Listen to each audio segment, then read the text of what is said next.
Back to news. అనకాపల్లిలో విషాదం చోటు చేసుకుంది. ఆర్థిక ఇబ్బందులతో కుటుంబం బలవన్మరణానికి యత్నించింది. ముగ్గురు కుమార్తెలతో కలిసి దంపతులు సైనైడ్ తాగారు. ఈ ఘటనలో తల్లిదండ్రులతో పాటు ఇద్దరు కుమార్తెలు కూడా మృతి చెందగా మరో కుమార్తె పరిస్థితి విషమంగా ఉంది. తెనాలికి చెందిన కొడగలి శివరామకృష్ణ నిన్న రాత్రి 11 గంటల సమయంలో భార్య, ముగ్గురు కుమార్తెలతో కలిసి బలవన్మరణానికి యత్నించారు. భార్య మాధవి, కుమార్తెలు వేద వైష్ణవి, జాహ్నవి మృతి చెందగా మరో కుమార్తె కుసుమప్రియ పరిస్థితి విషమంగా ఉంది. స్థానికుల సమాచారంతో ఘటనా స్థలికి చేరుకున్న పోలీసులు కుసుమప్రియను ఆసుపత్రికి తరలించారు.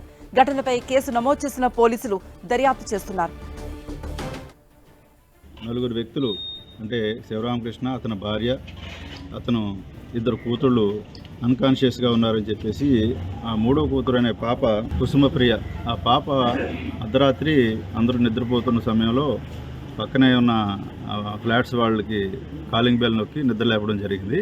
వీళ్ళు వెళ్ళి పరిశీలించడం జరిగింది. వీళ్ళు చూస్తే కనుక వాళ్ళు అన్కాన్షియస్గా ఉన్నారు. వెంటనే వాళ్ళు కంగారు పడి 108 అంబులెన్స్కి ఫోన్ చేశారు. వాళ్ళు వచ్చి ఫ్లాట్లోకి వెళ్ళి వాళ్ళని పరిశీలించి చూస్తే ఆ నలుగురు కూడా అంటే శివరామకృష్ణ, అతని భార్య, అతని ఇద్దరు పెద్ద కూతుళ్ళు ఇద్దరు కూడా చనిపోయినట్టుగా డిక్లేర్ చేశారు.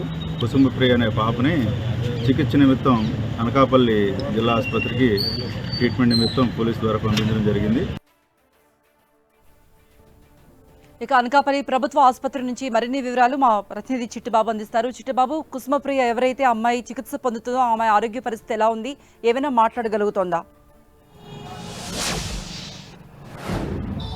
కృప, అనకాపల్లిలో విషాదం చోటు చేసుకుంది. శివరామకృష్ణ కుటుంబం ఆత్మహత్యతో ఒక్కసారిగా కలకలం రేపిందని చెప్పవచ్చు. ప్రస్తుతం ఎన్టీఆర్ ఆసుపత్రి వద్ద ఉన్నాం. ప్రియా ప్రస్తుతం ఈ ఆసుపత్రిలోనే చికిత్స పొందుతుంది. కొద్దిసేపటి క్రితమే మనం వైద్యులతో కూడా మాట్లాడాం. తన ఆరోగ్య పరిస్థితి కాస్త విషమంగానే ఉందంటూ వైద్యులు చెప్తున్నారు. నిన్న అర్ధరాత్రి సమయంలోనే భోజనం చేసేటువంటి క్రమంలోనే వారు భోజనంలో సైనైడ్ అయినటువంటి పౌడర్ కలుపుకొని ఆత్మహత్య చేసినట్టుగా పోలీసులు ప్రాథమికంగా నిర్ధారించారు. రాత్రి 12 గంటల ప్రాంతంలోనే చిన్న కుమార్తె ప్రియా ఒక్కసారిగా కేకలు వేస్తూ వాంతులు చేసుకున్నటువంటి క్రమంలో తన తల్లిదండ్రులతో పాటు తన అక్క చెల్లెళ్ళు కూడా లేపేటువంటి క్రమంలో ఒకసారిగా వారు అప్పటికే అపస్మారక స్థితిలోకి వెళ్ళిపోయారు. పక్కన ఉన్నటువంటి అపార్ట్మెంట్ వాసులకు ప్రియా సమాచారం ఇచ్చింది. అపార్ట్మెంట్ వాసులు 108కి సమాచారం ఇచ్చారు. 108 సిబ్బంది నేరుగా శివరామకృష్ణ కుటుంబ సభ్యులు పరిశీలించారు. అప్పటికే శివరామకృష్ణ భార్యతో పాటు శివరామకృష్ణ తన ఇద్దరు కుమార్తెలు కూడా మృతి చెందినట్టుగా అంబులెన్స్ సిబ్బంది ధృవీకరించారు. పోలీసులకు సమాచారం ఇచ్చారు. హుటాహుటిన పోలీసులు కూడా ఘటనా స్థలానికి చేరుకున్నారు. తక్షణమే తన బంధువులు కూడా సమాచారం ఇచ్చారు. శివరామకృష్ణ అన్నయ్యకు కూడా సమాచారం ఇచ్చారు.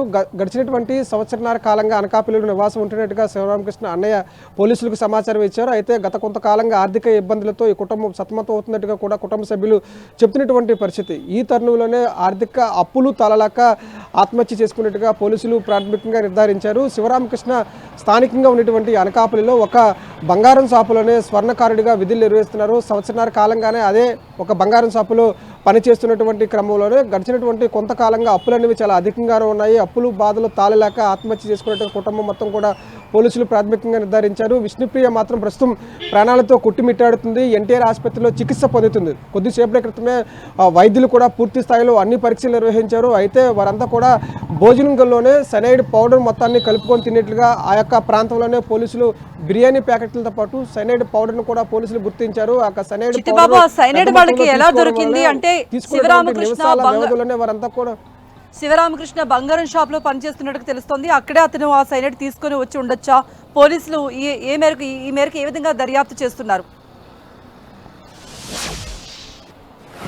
ఎస్ కృప, శివరామకృష్ణ బంగారం సంబంధించినటువంటి మెరుగులు దిద్దేటువంటి ప్రతిరోజు కూడా ఆ యొక్క కార్యక్రమంలో పనిచేస్తూ ఉంటారు. అయితే మెరుగులు దిద్దడానికి ఉపయోగించేటువంటి సైనైడ్ పౌడర్ అనేది ఆ స్వర్ణకారుడి వద్ద ప్రతిరోజు విధి నిర్వహణలో భాగంగానే వినియోగిస్తారంటూ కూడా చెబుతూ ఉన్నారు. అయితే ఇందులో భాగంగానే ప్రతిరోజు ఆ యొక్క సైనైడ్ పౌడర్ను వాడతారంటూ పూర్తి స్థాయిలో శివరామకృష్ణ ఆ పౌడర్కి సంబంధించి అవగాహన ఉంది. ఈ నేపథ్యంలోనే ఆ పౌడర్ని తీసుకున్నారు. పోలీసులు ఆ పౌడర్ ఎక్కడి నుంచి వచ్చింది, ఎంత మొత్తంలో తీసుకున్నారు అనే కోణంలో కూడా విచారణ కొనసాగిస్తుంది. మరికొద్ది సేపట్లోనే పోస్ట్ మార్టం ప్రక్రియ అనేది పూర్తిగా అవుతుంది. శివరామకృష్ణ బంధువులు కూడా అనకాపల్లి చేరుకుంటున్నారు. ప్రస్తుతం విష్ణుప్రియ మాత్రం ప్రాణాలతో కొట్టుమిట్టాడుతుంది. కృప, రైట్.